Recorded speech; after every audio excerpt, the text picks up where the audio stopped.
Welcome back to the Utterly Pointless channel, and I promise you this will be briefer than the last video. Thanks for putting a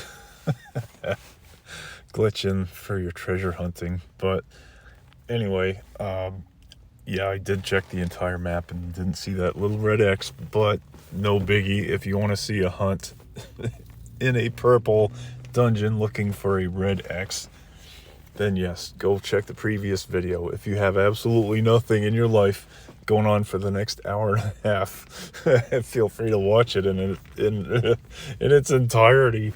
But anyway, with this will be a lot shorter, and I'm going to make it meta because there's just so much that can be expounded on with this section of a team building or team checkup session here. So without much further ado, I'm going to check out artifacts here for everybody. So this is Quaddy, a quad hits artifact, and it has base attack, some extra attack and speed to kind of get your foot in the door with the rest of the timeline, and then nothing but attack, really. A very nice 83% attack damage. Love that. So quad hits does more attacks, but at 30%. So with all these attack bonuses and also Sting Martyr, which will give you 125% extra damage per hit, which kind of does lose you a little bit of max health, but there's also Haunt, and let's see. And there's also a ton of life gain relics here, including Bloodseeker, which does distribute max health as soon as some is gained here. Just sends it to all other creatures, so that's very sweet, especially with max health being eroded a little bit here with any attacks being done, and there's a lot of them. So that's a loss of 10% max health each time. The relic doesn't give any max health, but it does, however, give more attack bonuses for each time that the user has attacked in current battle. And that's to say the least, because there's also the rank 50 bonus of 5% more damage with attacks for each time the relic has attacked in current battle. And also even rank 20. So, I mean, the point is to just get a possibly very low health creature attacking, resurrecting as needing, but just absolutely raining down monstrous attack damage. So that is the purpose of Quaddy here. Just huge amounts of attack damage, extra critical chance, which with Quaddy, with quad hits rather, does have a 10% chance to kill the target each time it deals critical damage. So, I mean, between Healing Breath and Blighted, corpse explosions, and massive attacks, I mean, enemies aren't going to really stand much of any kind of a chance. There's going to be just all sorts of stuff coming from every direction except minions. So this is very well built for attack, stat-wise, as are the two trick slots here, critical chance and attack damage. And quad hits will, of course, leave as is. Requiem, yeah, let me go ahead and fix that. Sometimes you can upgrade some spells because there are some available versions at the guilds or elsewhere. So let me get over to the Holy Poly life orb here.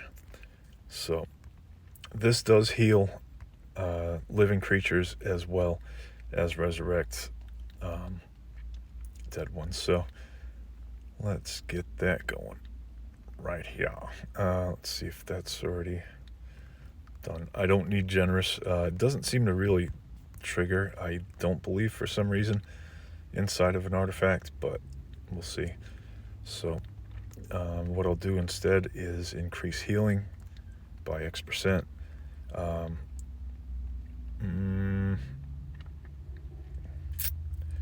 Maybe have a chance to defend, and maybe even have it cast after attacking. I mean, it only may have 3 charges, but you know, we can always use some extra healing. So let's see, I will unsocket Quaddy right here with Requiem so long, and then resocket and put Life Orb back in. Boom. Okay, so that's a full upgrade there. This is short for Corpse Explosion. Get your mind out of the gutter. Corpse Explosion can always benefit from intelligence, spell potency. This has some defense available for the creature in the form of damage reduction with a little bit of extra attack. Final Excretion is there as enemies die. So this is a very shared spell anyway, or shared trait rather, one or the other. Final Excretion with its casting of Corpse Explosion, or Corpse Explosion itself. I have Arbitration in here to strip off any buffs from super-powered, abusive enemies that may be very tough to defeat otherwise. And this works nicely with Feared in preventing any kind of extra further subsequent buffs from going on them. So let's see. And essentially what you have to do is look at what your creature's purpose is. So this is a utility creature here, and does have a good combo here with Secret Recipe, which is where if one of these creatures with Secret Recipe gets resurrected, so does this. So it's a nice looping sort of a combo, and it's very tough to break. Sometimes it does happen. So anyway, there is just a well-rounded setup there. And Intimidate, I thought, wasn't a numerically based spell. I thought it just gave fear, but what it does is it reduces attack and defense. So that's very good in that it ties in with extra intelligence and spell potency. So that's really nice. And then Ass Kicker here will provide extra attacks for every creature between it and the bottom of the timeline for every enemy. And let's see.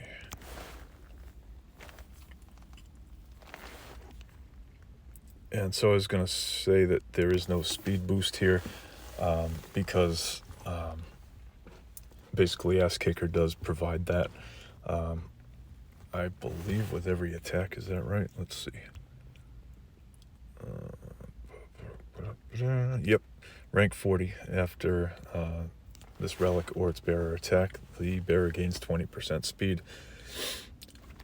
And so there's a free attack from the relic, and also if there are not many fatalities yet, that is a ton of attacks from the relic, and so that will be 20% compounded, quite a bit. I mean, let's say that no enemies have been killed at the start of this creature's turn. That would be this creature's speed going up 20%. So again, I really have not worked on emphasizing speed. There's an 8% speed bonus too. So just really nice setup speed wise. So I've been able to focus on rounding it out otherwise. And with Sparkling Bauble, there's also a good chunk of intelligence, repelling on damage, arcane on damage chances, extra defense, more intelligence and defense, and extra health and speed. So this is just a really beautiful setup, again with the spell gems. There are 2 here, I believe, that use the amount of intelligence. So that is Living Heavy Shield, which gains a lot of defense. And also Intimidate, again, does cost attack and defense from enemies. So just on 1 or 2 enemies, depending if it's cast on the same one. And that is it. It is generous, so nice to have there. And let's see. That's about it for considerations for the relic. And for creature 3, we got the Contagious Cockatrice. And this is, again, kind of a well-rounded sort of build here. Good amounts of attack here, especially in the Netherstone. But let's see what it does here. So that's a utility creature, as a cockatrice usually is. And then this has secret recipe, so sometimes it's good for this thing to die first and then get resurrected with things like Revelation or Life Orb. So good for this thing to kind of be sitting in the dust for a few seconds, and then that way it can bring everybody else up. And trait 3, Master of Cockatrices. So this just, again, utility. It's not expected to be a super attack creature here. Just, again, well-rounded. It does have final form to just give it a nice buffed up kind of a MO toward the end. And then Bloodseeker, this will be great with life gain. And I meant to say last time I did evaluate this, I think I could have put some more health in, but I do remember I just wound up dithering about it a whole bunch, and I decided to leave the health attack bonus as is.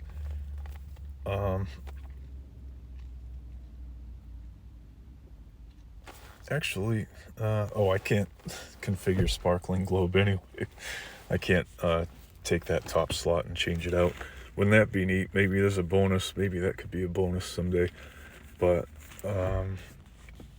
yeah, so I'm just gonna leave that artifact as is, move on to the Unicorn Vivifier, and with it being in charge of resurrection and also resurrecting other creatures, just sometimes just by dying from Terminus and then coming back to life. Very, very defensive creature. So I've got more defense, speed, health, defense, damage reduction, and dodge chance, just to keep it in place so that, even if I have to, attack instead of just be killed and resurrected and automatically do things, it will also resurrect creatures. So very nice to have. Secret Recipe is perfect as a trait. Final Form, again, kind of boosts it up toward the middle to end of the fight. And then Polished Bijou. Let's see. Charm of Life, that's stat increases on turn. And then that is also followed by Crushing Impact on Provoke, which I did have happen at the end of turn with the relic, which you can barely see, at least on my brightness level, and that is Bramble Skin. So there is a little bit of a combo here with the Netherstone and Crushing Impact on Provoke. So that basically has one monster get sandwiched if it's one of the middle creatures, and both enemies on either side of it are still alive. Then yes, they go ahead and attack that central monster. And I'm thinking it is possible to cast it on a corner monster and only get one attack from the center monster. So still not bad. Again, this does happen at end of turn. So I don't know if you get a double crushing impact if you manually provoke and then it automatically provokes at the end. So no biggie. Death strength is kind of wasted on this, but the extra attack just gives it a little bit of a sting, as does blind on damage, taunting on damage. Got a nice couple of health boosts here.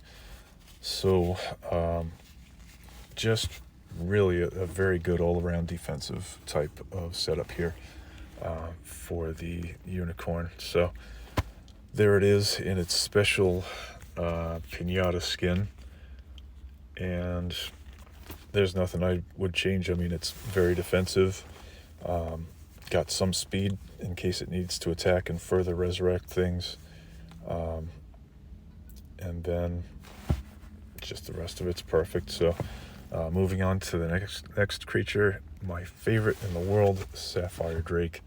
This creature has won probably 10,000 levels worth of battles, not dungeon levels, but creature levels. Just an amazing little bit of electrons here. So this does have some speed, but mainly I decided to use the boots not for the speed boost, but for the tendency of boots to cast a spell during the creature's turn, once per turn. So it's kind of like a spell going off with a sword, or like on attacking, or with a shield on defending, or a helmet with provoking. So I just like that independent, action independent kind of chance for a spell to happen. And yeah, I know that if you attack a lot, you'll have a chance of something going off a couple of extra times, the way that all these newfound relics are firing off all the time. But let me just double check. I don't think that this relic does give any kind of additional bearer attacks. So yeah, I was right with that so far. Yeah, so that's why I left it as is. Okay. So yeah, this is not a heavy attacking creature, which makes using the boots make more sense anyway. At least it does give you that independent spell casting chance instead of possibly during an attack, which you would have to choose to do, or you don't get your chance of a spell cast. So all right, and just checking the rest here. So not touching any health and defense and damage reduction and dodge boosts. The main purpose of this Shadowbringer team is to just create ungodly damage with healing breath, and that results in a lot of corpse explosions thanks to final excretion and just plain old casting corpse explosion. So that is it all the way down to the glossy jewel. And again, this does help enhance the defense.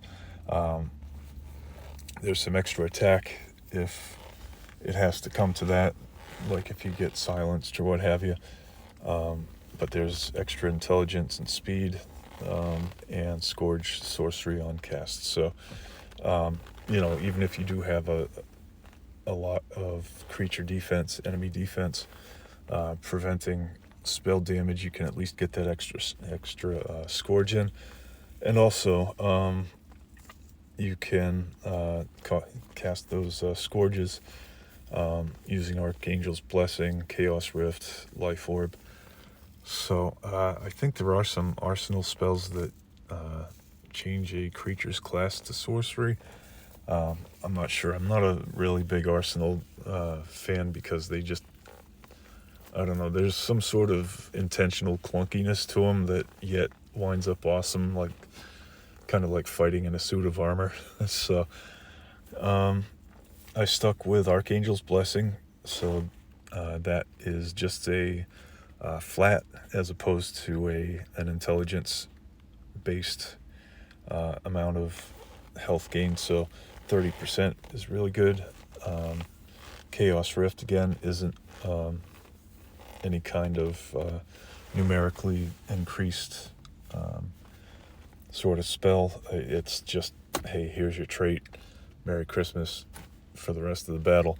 And then it is odd though that there's stat increases that you can enchant in here. I think it's maybe a minor glitch or something, but yeah, there's 2 traits gained every time you cast this, thanks to 100% chance to cast twice, and everybody's got it. So as I was saying in a previous video, even if you have, you know, creatures that get so many traits, they start getting the crappy ones from Fae, etc., etc.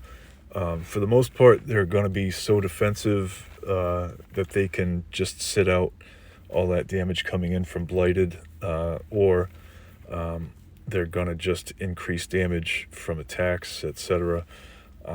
Quite a bit, or, I mean, there's just all sorts of unpredictable ways that everything gets awesome, except for those Fey traits, which do prevent your creatures from attacking, casting spells, living, stuff like that. So that is it with Chaos Rift and Life Orb. This is numerically dependent as well, so the intelligence boosts are help here. But again, I'm sorry, I take that back, because yeah, it looks like this isn't numerical. My apologies. It's massive. So so there you go. You got 30% there, and then massive here. I don't know if massive really is affected by intelligence for its definition. So I'll take massive though. I mean, and that sounded horrible. So it's going in the blooper reel. But yeah, I don't know if massive can be changed at all with higher intelligence. So still, I mean, that's the most healing you can do. So why not, you know, just keep it and don't worry about it. Don't change your artifacts for that. So that is the Sapphire Drake's artifact. And then we got Charybdis's artifact here. Not that there is specifically one in the game, but I do have the trait Torn Between Scylla and Charybdis. So that is where, when your creatures die, they grant a copy of their innate trait to everybody else. So that is partly good, partly bad, because these cockatrice things, they're redundant. So if you wind up getting extra casts of that, you know, creatures are still going to resemble the first creature in the lineup by class or by race again. So it's pretty much not necessary, but this is very helpful reinvigoration on the unicorn healer, vivifier rather. So everybody has the chance to resurrect an ally for 50% health. So, I mean, if your whole team is able to attack, you're gonna just keep each other alive very, very easily, especially with secret recipes and other resurrection goodness like revelation, etc. So, as for the rest of the artifact, I do have the ultimate spell for Fryden, Ghostly Scimitar, that has just been a real disappointment. I haven't been able to really get any kind of serious scare value out of it, or any kind of real effectiveness killing anything. I mean, a lot of times I even see it just hit for 0. That's because this just does not have any kind of spell potency boosts except for the trick slot here. But let me just see what his other gems are here. So I do have Devour, which does, with its modifier, steal a large amount of attack, intelligence, defense, and speed. And then Desperate Sacrifice, that's non-numeric, and Chaos Spheres is non-numeric too. So it looks like it would be a good point here to get rid of spell potency. And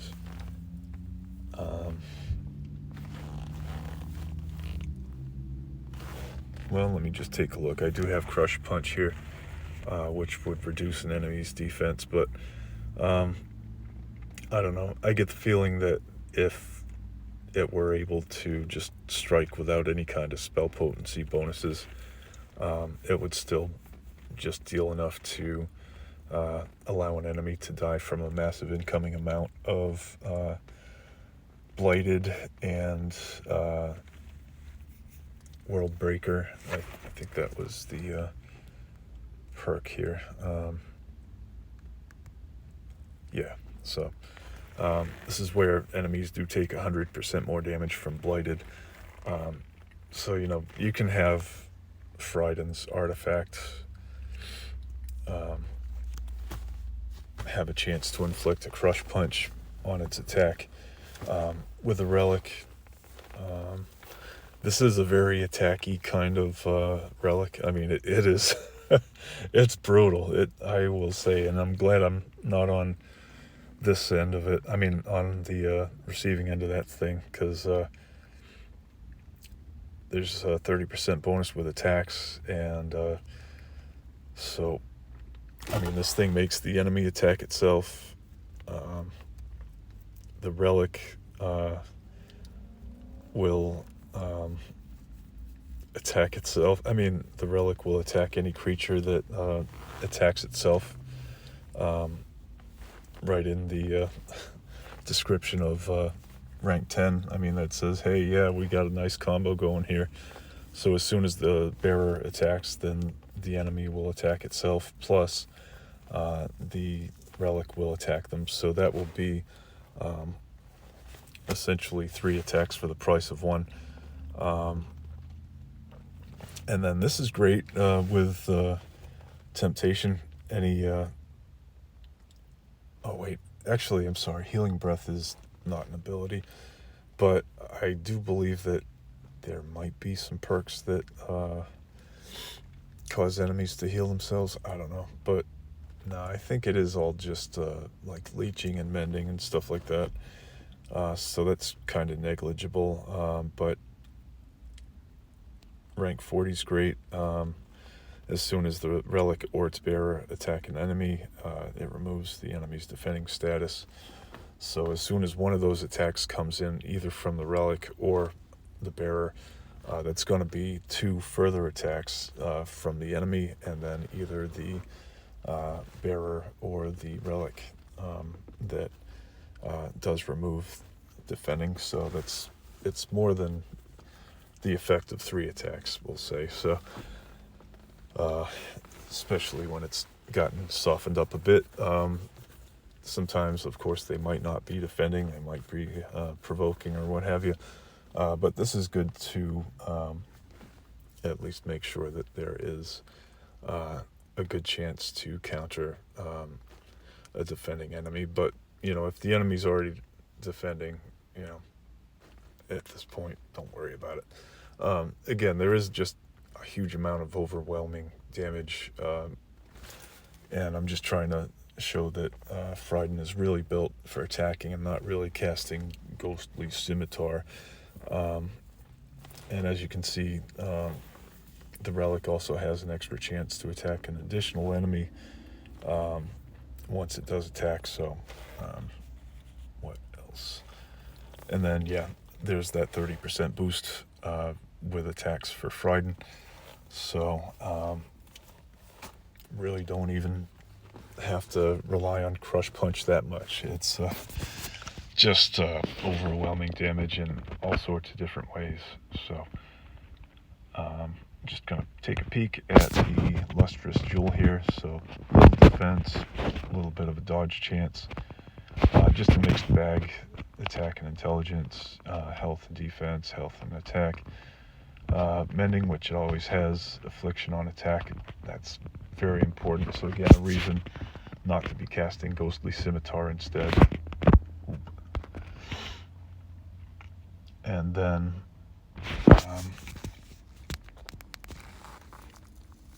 in addition to affliction on attack, there is Cruelty of the Wild on attack. So yeah, this is really heavily skewed toward attacking, and as such he has a really well balanced build for the artifact. So I'm going to just take a peek at Cruelty of the Wild and just see what that does.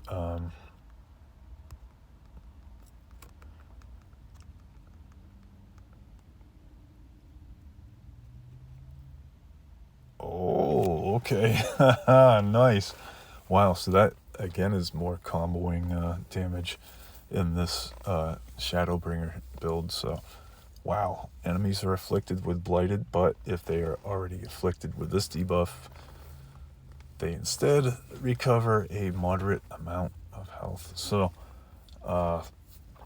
nice bit of mass damage right there. And again, let's just check the wording on this artifact here and take a look. So cruelty of the Wild on attack, and guess what we got for a relic here? Temptation. So actually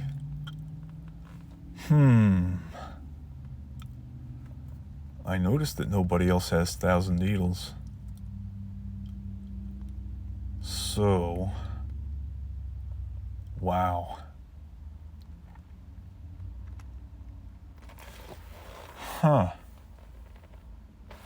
Wow, yeah. Let's go ahead and do that. So this is what I love about the game, is that when you're working on fine-tuning one variety of enhancement for your creatures, one means artifacts, traits, what have you, something else will jump out at you and you'll be like, oh wow, no way. So this is what I'm going to do, is attune a level 101 relic. And so this is really sick, and this will work out very well with the Cruelty of the Wild being cast. So so after the bearer attacks, this relic attacks the enemy, and then there's another nice boost at 20, attacking one extra time, and then after casting a spell, the relic casts a copy of that spell as well. So you can get some good stuff going with Devour or Chaos Spheres and seal up spell gems very quickly. And then this would start some additional attack bonuses every time they've attacked or cast a spell. And then they have an additional chance to deal critical damage for each consecutive time that they attacked or cast a spell during the current turn. And the hits keep on coming here with this one. This relic and its bearer can attack and cast spells a maximum of 20 times per turn, not just 10. And then this relic at rank 70 and its bearer attack one additional time for each turn the bearer has taken in the current battle. So nothing is really going to survive fighting this guy after 3 to 5 turns anyway. And then there's an additional 15% damage bonus for each consecutive time that the bearer has attacked or cast a spell during the current turn, which is going to keep on compounding. And this is rank 90. The relic and its bearer casts spells one additional time for each turn that the bearer has taken in the current battle. And then when the bearer casts a spell multiple times in one turn, each cast after the first one has a 50% chance not to cast any charges. So For rank 90, casting Devour would be really sweet, and I would say better than Crush Punch. So that would be the one spell to really be focusing on in this. So I have Devour set to the default spell, and I don't want to use Desperate Sacrifice as a default. Chaos Spheres wouldn't be too bad, but that is it for an evaluation of the artifact. And as you can see, oops, let me get that attuned here. So, all right. So there we go. It's gonna be a real filthy fight. I'm just gonna go jump in, do a fun run -1 here, and random realm. So this will demonstrate how it's gotten even more aggressive, and there won't be any kind of problem getting anything done. So I think I've still got, an hour before I reach the length of my prior video. Oh my gosh, that was just really sad. But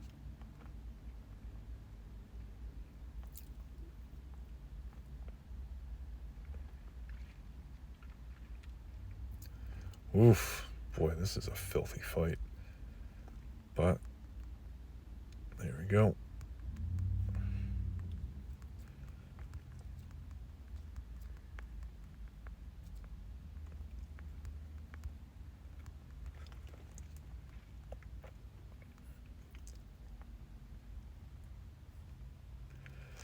So once the corpse explosions start going in, usually does wind up just being a repeating process here. So there we go.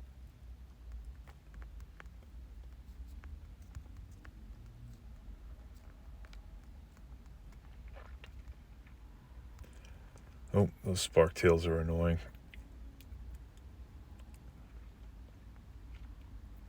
So I'm just using the macro of, I believe, Curse of the Swarm to start with. So, yeah, I haven't really checked macros, so that'll be something I'm looking forward to seeing how it can improve, especially with some new spells coming out. So,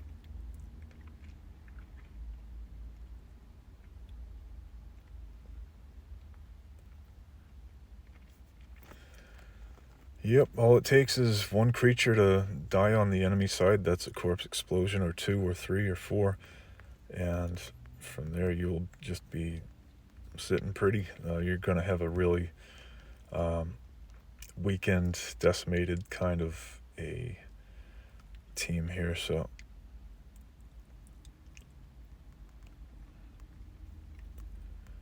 and I know that decimated is every 10th man being killed, I think. So a little understated on what happens here. So do I have any kind of... Oh, yeah, we do have a default bleeding buff. So nothing big. I mean, creatures are gonna just shake that off. I don't have any way to get rid of it. I really don't care. I just power through. As you're gonna see, just about 0 damage here with that ghostly scimitar. May have taken a little bit to process, but just weak. And so I'll start piling on some Chaos Rifts here, and I still need to get a Wormhole so I can just get enemies to take their turn, or maybe I can have one of my superhero creatures just go time after time. But there we go, just trashing through. Don't even need a key for chests anymore. That's a Gate of the Gods fragment too. I think I have 2 keys left. I just beat another level 10 recently with this team. So, all right. Oh, that was a great combo. I just realized I could have. The Sapphire Drake could swap out with the Cockatrice that has Ass Kicker. Because if that happens, and the Drake uses Wormhole, let me just double check the wording here.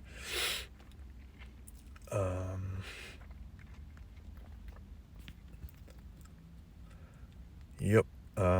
This relic and its bearer attack enemies one additional time for each enemy between the bearer and its target on the timeline. So, with the bearer's turn starting as soon as it gets wormholed, the relic attacks the bottommost enemy on the timeline. So that will be a massive speed boost, and wow, yeah, there's a combo. So I'm gonna go ahead and swap out a spell gem right now, and let's see. As soon as I get back, anyway. So this is the nature of improvements. I mean, you kind of can just jot them down and then be like, oh shoot, I forgot, and then be like, oh, let me go check my notebook, or you can make it a point to remember. Ooh, there's an emblem just lying there. Nice. So almost done here, but yeah, that's a great combo. I just realized I should have, especially with Sapphire Drake always starting at top of timeline. So there's my jellyfish, and the goblet of complaining is full. Oh goodness, I made the mistake of resetting it at 90% a while back, and I was just it was like, knock knock, who's there? Soda. Soda who? Soda pressed I reset the goblet. Not funny, I know, but let me get back. Okay, that's it, man. Oh. This went much faster than last time. And it probably won't take all day and eat up all my cell phone usage. So, yeah, I had like 4 gigs left, and I was like, I could watch a movie with this. And then I got cheeky and decided I would upload my hour and 24-minute video from last time. So that just got me some piété, as the French say. So that's a nice chunk of piety. And let's see, what do I have? I know I have something close to getting leveled up here. I think it may have been, oh, Vitreous. Yeah, woohoo. Let's see, what did I want from that? Rank 60, if the bearer has attacked at least 5 times in the current battle, it and this relic always deal critical damage with attacks. Okay. Oh, man. So the thing is, if you get that close, then you have my blessing to crush a nether stone that you're kind of like, oh. Silenced on damage. Well, if you're going to be sealing a lot of stuff up with Chaos Spheres, this might be something to shred up.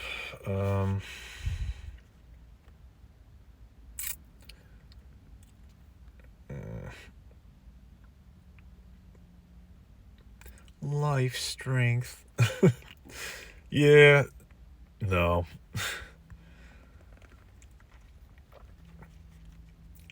So you'll find that